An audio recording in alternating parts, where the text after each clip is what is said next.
It was the mid-'80s, Ghostbusters were taking over the nation. Nerf blasters weren't really a thing, yet this existed.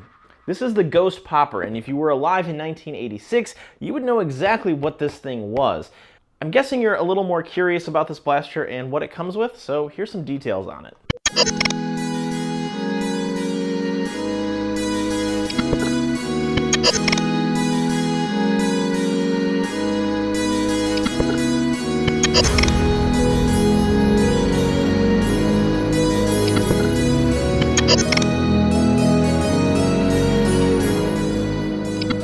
This thing in particular is a 2021 reproduction of it. However, it functions the exact same, so let's unbox it. And this is what the GhostPopper looks like out of the box. And if you're curious, this actually predates the Blast-O-Matic from the Nerf line by about 3 years. How this works is you load one of the foam plugs at the top of the blaster, you pull back on the handle, and push it forward. I mean, this thing makes such a satisfying sound. Really nothing quite like it. There is a fairly tight air seal. Is this the most powerful blaster ever? No. Again, this is something that came out in 1986, so we're contending with about, well, 30 years of progress since this blaster was originally made. One way you can tell if you have the original blaster or not is the color of it. This is a very royal dark blue, where the original blaster was actually a gray type color. The foam plugs, I believe, were slightly different here. The original foam plugs, I don't believe, were as dense as this, so we do have a little progress there. To really appreciate a toy like this, you would kind of need to understand how popular and how insane the whole Ghostbusters mania was sweeping the nation at the time. Anything with this logo right there on it would immediately get taken from store shelves. And this was one of the toys a lot of people remember having. Again, remember, this is before Nerf. The Nerf blasters, or I'm sorry, the Nerf products that we did have at that point were just indoor balls. They were indoor games. They weren't anything shooting or blasting. That was pretty special. And even though this wasn't your proton pack, this was a fun toy regardless that you could get your hands on and fire off a few of these little plugs at the targets.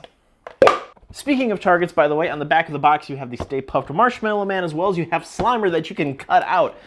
Why they put these on the back of the box for the 2021 version is because this is exactly the way it was back in the 1986 version.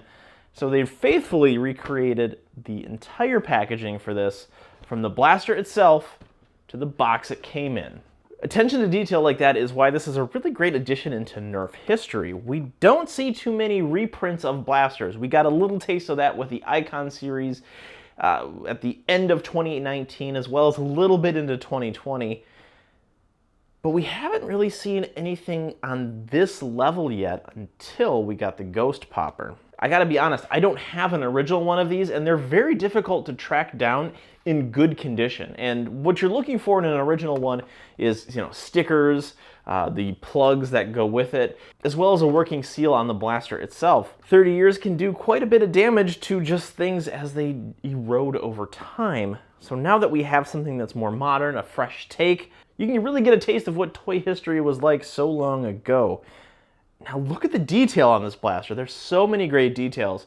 You have this front vent area here, and then you also have this very boxy style back, which again fits the style of the Ghostbusters quite well.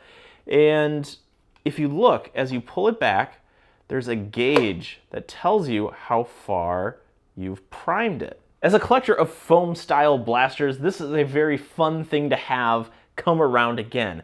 Are there some downsides? Obviously, right? You have these very small, skinny, thin handles to grip onto. This is a child's toy, as well as the power of this blaster isn't all that great, but again, if we're looking at this from the time frame it was originally recreated, and seeing this as a faithful re-release, you can kind of understand how far Kenner and the Ghostbusters brand was able to take foam dart blasting even before Nerf got in the game. It's kind of interesting because 3 years after the fact of this blaster releasing, Kenner was bought out by Hasbro, and Well, the rest is really history. Then we got things like the bow and arrow, the blast-o-matic, the slingshot. Those all came tumbling right thereafter. I think we can credit a little bit of that to the GhostPopper in all of its ghost-busting glory. Since this does fire foam projectiles, I can use my Saturnus chronograph and we can try to see how fast these foam dart plugs fire.